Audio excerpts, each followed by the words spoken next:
NIMCET rank 1 mindset या जो भी टॉप रैंकर्स हैं लाइक अंडर 10 अंडर 5 रैंक लाने वाले, अंडर 20 रैंक लाने वाले, उनका माइंडसेट क्या होता है, क्या डिफरेंट करते हैं वो बाकी लोगों से जो एवरेज परफॉर्म करते हैं। पिछले 20 ईयर्स का जो भी मेरा एक्सपीरियंस रहा है निमसेट टॉप रैंकर्स को लेकर के, वो सारी चीज़ें इस वीडियो में तुम्हें आने वाले टाइम पे पता चलेंगी। वीडियो को शॉर्ट रखेंगे, बहुत लेंदी नहीं रखेंगे बिकॉज समय कम है और काम हमें ज़्यादा करना है। Treat the last 30 days as performance zone, not just a study phase. मतलब एक एवरेज स्टूडेंट जो सेलेक्ट होता है किसी सपोज कर लो 300, 400, 700 रैंक में, और जो निमसेट टॉपर होते हैं उसमें क्या डिफरेंस होता है। एक एवरेज स्टूडेंट हमेशा सिर्फ सिलेबस के पीछे भागता है कि यार ये कवर कर लें, वो कवर कर लें, मतलब वो लास्ट 30 डेज में भी चीज़ों को रिवाइज नहीं करता है, सिर्फ नए टॉपिक्स पे जंप करता रहता है। फिक्स रिवीजन क्लॉक, तो आइदर तुम मॉर्निंग बना लो या इवनिंग बना लो, तुम्हें रिवीजन करना ही करना है। For example every day is divided into time block for each subject with rapid fire revision. बहुत तेजी से रिवीजन करना है और जो भी काम करना है विद इन टाइम करना है और बहुत फास्ट वे में करना है, बहुत आराम आराम से, बहुत स्लो नहीं करना है। तो that is rapid fire revision. For example suppose कर लो पूरी अलजेब्रा तुम्हें आज 2 घंटे के अंदर रिवाइज करनी है, चाहे वो क्वाड्रेटिक हो, बेसिक मैथ्स हो, लॉग हो, इनइक्वलिटी हो, मॉड हो, progression, complex number, binomial theorem, matrix determinant, permutation combination, within 2 hour इसको खत्म करना है। एनी हाउ कर लो 1 घंटे हमें लॉजिकल, 1 घंटे में पूरी लॉजिकल रीजनिंग के जितने भी चैप्टर हैं, पजल्स हो गया, blood relation, time distance, whatever जो भी चैप्टर्स हैं, coding decoding, within 1 hour हमें इसको खत्म करना है। जो भी 4-4, 5-5 क्वेश्चन करके, 5 क्वेश्चन पजल के कर लिए, 5 क्वेश्चन कोडिंग डिकोडिंग कर लिए, 5 क्वेश्चन ब्लड रिलेशन कर लिया। 1 घंटे के अंदर विद इन 1 मिनट 1 आवर हमें ये चीज़ें रिवाइज करनी है, ख़त्म करनी है और 2 घंटे का मॉक देना है। और काफ़ी बच्चे ये भी मॉक के लिए बहुत लालच मान लेते हैं, लाइक सपोज कर लो डेली मॉक देना है यार, डेली एक दिन में 3 मॉक देना है, तो उससे कोई बेनिफिट नहीं होगा। मैक्सिमम ऑल्टरनेट डेज में 1 मॉक दो, एक दिन पूरे दिन तैयारी करके नेक्स्ट डे मॉक दोगे तब कुछ इंप्रूवमेंट होगा। मॉक जब भी देते हैं तो उसको मोर देन रियल एग्जाम समझते हैं, जिससे उनका रियल एग्जाम का प्रेशर बहुत हद तक ख़त्म हो जाता है। प्रे स्टूडेंट हैं वो क्या करते हैं, मॉक टेस्ट देते हैं और भूल जाते हैं। टॉपर्स मेंटेन ए पोस्ट मॉक ट्रैकर, ये बात बड़ी इंपॉर्टेंट है। अगर तुम 2 घंटे का मॉक दे रहे हो तो इसकी पोस्ट एनालिसिस बहुत ज़रूरी है और उसके लिए कॉपी बना लो। अभी भी अगर अभी भी टाइम है, 15 से 20 मॉक दोगे तो वहाँ पे क्या करना है, why was this answer is wrong, can I fix this mistake permanently, क्या मैं इस मिस्टेक को हमेशा के लिए, मतलब एटलीस्ट रियल एग्जाम में तो दोबारा रिपीट नहीं करूँगा, इस बात का एश्योरेंस लेते हैं वो। Which concept do I need revise again, तो सिर्फ चैप्टर पे फोकस नहीं करते हैं, कंसेप्ट पे फोकस करते हैं। लाइक जैसे मान लो क्वाड्रेटिक क्वेश्चन तुमने पढ़ी है, लेकिन जब भी उसका ग्राफ वगैरह का क्वेश्चन आ जाता है तो वो गड़बड़ हो जाता है, नहीं कर पाते हैं। तो पूरा का पूरा टॉपिक पढ़ने के बजाय वो किस पे फोकस करते हैं, सब टॉपिक पे। RTP साइकिल, ये क्या होता है ध्यान से देखो। R मतलब रिवाइज, मॉर्निंग में रिवाइज कर सकते हो, बेटर ये रहता है कि पूरा दिन जो तुमने पढ़ा नेक्स्ट दिन तुरंत उसको रिवाइज कर लो, जिससे वो परमानेंट हो जाता है। सेकेंड क्या है, टेस्ट, जो भी एक्चुअल एग्ज़ाम टाइम है उसी टाइम पे वो टेस्ट देते हैं, 2 से 4 के बीच में टेस्ट देना ज़रूरी है, तभी हम उस माहौल में ढल पाते हैं, हमारी बॉडी क्लॉक उस माहौल में ढल पाती है। पैचअप इवनिंग, जितने भी कहीं कहीं जो फिलिंग रह गई, गैप रह गए हैं, उसको वो फिल करते हैं इवनिंग में। लाइक जैसे सपोज कर लो हमने कुछ रिवाइज करा और फॉर एग्जांपल मैट्रिक्स में एडजॉइंट के क्वेश्चन नहीं आ रहे हैं, तो हमने एडजॉइंट सब टॉपिक पढ़ लिया और शाम को आधे घंटे के अंदर उसकी थ्योरी भी कर ली एंड एज वेल एज उसके 10-15 क्वेश्चन करके वो जो पैच है उसको फिल कर दिया। कंसेप्ट आइसोलेशन का मतलब if they find a weak area like limit, मान लो लिमिट में कोई एक पर्टिकुलर सेक्शन है, 0 टू द पावर 0 वाले क्वेश्चन हमें नहीं आते या हम बार बार स्किप कर देते हैं क्वेश्चन, तो उतना करने में हार्डली तुम्हें 15 मिनट लगेगा, उससे ज़्यादा नहीं लगेगा। रादर देन तुम टारगेट बनाओगे पूरी लिमिट करेंगे, उस चक्कर में वो चीज़ें पोस्टपोन हो जाती हैं और आगे फिर हो ही नहीं पाती।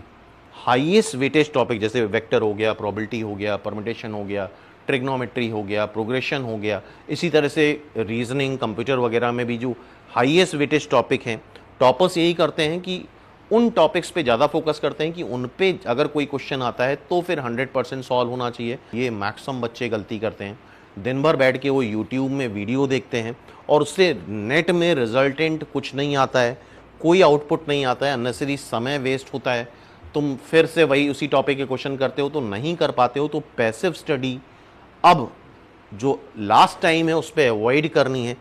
7वें दिन डेली भी रिवाइज कर रहे हो जो डेली तुमने पढ़ा है, प्लस 7 डे फिर से एक थ्रू आउट रिविजन कर लेते हो बिफोर मॉक या आफ्टर मॉक जो भी है, तो उससे एटलीस्ट वो 15-20 दिन, 1 महीने टिल एग्ज़ाम तक याद रहता है। और ये एक बहुत ही इम्पॉर्टेंट चीज़ है। अदरवाइज स्टूडेंट पढ़ते रहते हैं, भूलते जाते हैं, पढ़ते रहते हैं, भूलते। प्रेशर को कैसे हैंडल करना है, तो उसके लिए जब तुम सबसे ज़्यादा थके हो या सबसे ज़्यादा निराश हो, डिप्रेस हो, सबसे ज़्यादा नेगेटिव हो, उस समय मॉक देना स्टार्ट करो। और तुम देखोगे कि किसी भी इंसान की जो कैपेबिलिटी होती है, अगर तुम एक्सट्रीम नेगेटिव कंडीशन में भी वो मॉक ठीक कर पा रहे हो, अच्छा कर पा रहे हो, इट मीन्स पॉजिटिव कंडीशंस में तो कर ही सकते हो। तो ये एक बहुत इंपॉर्टेंट प्रैक्टिस है, स्लीप लाइक अ प्रो। जो भी टॉपर्स हैं वो अच्छे से जानते हैं कि बहुत ज़्यादा एग्जॉस्ट अगर कर लेते हैं अपने आप को, बहुत ज़्यादा थक जाते हैं, तो फिर उसका इफेक्ट तुम्हारे आउटकम पे पड़ता है, तुम्हारे रिजल्ट पे पड़ता है। तो ये बात मान के चलो कि 6 से 7 घंटे अप्रॉक्सीमेटली नींद ज़रूरी है। वापस क्या करते हैं लास्ट वीक में, जैसे फर्स्ट 3 डेज, सपोज कर लो मंडे, ट्यूसडे, वेंसडे, जो फर्स्ट 3 डेज हैं, formula and PYQ flash card, अपने फ्लैश कार्ड बना सकते हो जहाँ पे इंपॉर्टेंट फॉर्मूला लिख सकते हो, या काफ़ी सारे वीडियोज़ में हम बता चुके हैं। एक कॉपी है जिसमें एक कॉपी बनानी होती है जिसमें रेयर कंसेप्ट, रेयर फॉर्मूले होते हैं जो कम यूज़ होते हैं, तो वो चीज़ें करनी होती है। PYQ एक बार प्रॉपरली रिवाइज करते हैं लास्ट में, लास्ट वीक के first 3 days, as well as फॉर्मूले देखते हैं, कंसेप्ट देखते हैं। रेयर फॉर्मूले और रेयर कंसेप्ट पे और ज़्यादा ध्यान देना है। सेकेंड, 2 दिन जब बचते हैं तो attempt last 5 year paper in one go, मतलब तुम 2024, 23, 22, 21, 20, 19 इन सब के पेपर एक साथ 2 घंटे में देने की कोशिश करो, लास्ट जो चौथे और 5वें दिन, ठीक है। तो एक्चुअल फील आ जाता है कि पेपर निमसेट का जब एग्जैक्ट पेपर देते हो तो काफ़ी कुछ कॉन्फिडेंस आता है उससे। And 1 day before the exam they chill, light revision only and confidence ritual.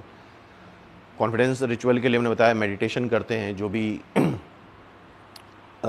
बहुत ज़्यादा स्ट्रेस नहीं लेते हैं। लास्ट दिन जो भी साल भर पढ़ता है वो लास्ट दिन नहीं पढ़ता है, और जो साल भर नहीं पढ़ता है वो आखिरी दिन नहीं पढ़ता है। आई थिंक समझ रहे होगे। तो लास्ट दिन बिल्कुल रिलैक्स रहते हैं वो लोग। तो लास्ट 10 डेज, लास्ट 15 डेज ये सारी चीज़ें बंद करनी होंगी, ठीक है। ऑनलाइन नहीं रहना है, सिर्फ और सिर्फ अपनी पढ़ाई पे, रिविजन पे, मॉक पे, फॉर्मूले पे, PYQ पे, इन पे ही फोकस करना है।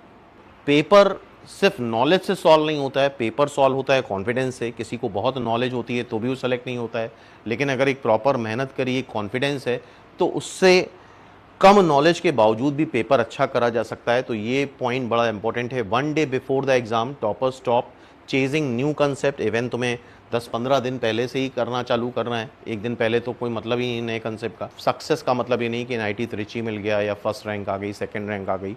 ये एक बड़ी छोटी सी और बहुत इंपॉर्टेंट प्रैक्टिस है जो अच्छी रैंक वाले करते हैं। तुम्हारा सक्सेस तुम्हें एग्जामिनेशन हॉल पे तुम्हारा पेपर अच्छा हुआ है इसको विजुलाइज करना है, ना कि तुम NIT त्रिची जा रहे हो, फर्स्ट रैंक ला रहे हो, 10th रैंक ला रहे हो, ये नहीं। First do less but deeply and mindfully. जो भी पढ़ना है, जो भी फॉर्मूले देखने हैं, कम से कम देखने हैं, कम से कम रिविजन करना है लास्ट डे में, लेकिन जो भी करना है ट्रस्ट के साथ करना है, माइंडफुली करना है। तुम जिस भी भगवान को मानते हो, जिस भी गॉड को मानते हो, लास्ट के 30 डेज एटलीस्ट तुम 4 से 5 मिनट ज़रूर, नहाने के बाद तुम 4 से 5 मिनट जो भी प्रे कर सकते हो करो, उससे बहुत सपोर्ट मिलता है। और ऐसा टॉपर्स करते हैं, एक इनविजिबल सपोर्ट होता है, एक कहीं ना कहीं उसका साइकोलॉजिकल बहुत बड़ा इफेक्ट आता है। ये सारी चीज़ें समझाने का भी इतना समय नहीं, लेकिन फिर भी इस बात को मान के अगर ट्राई करते हो तुम देखोगे काफ़ी फ़र्क तुम्हारे पेपर में पड़ता है, ठीक है।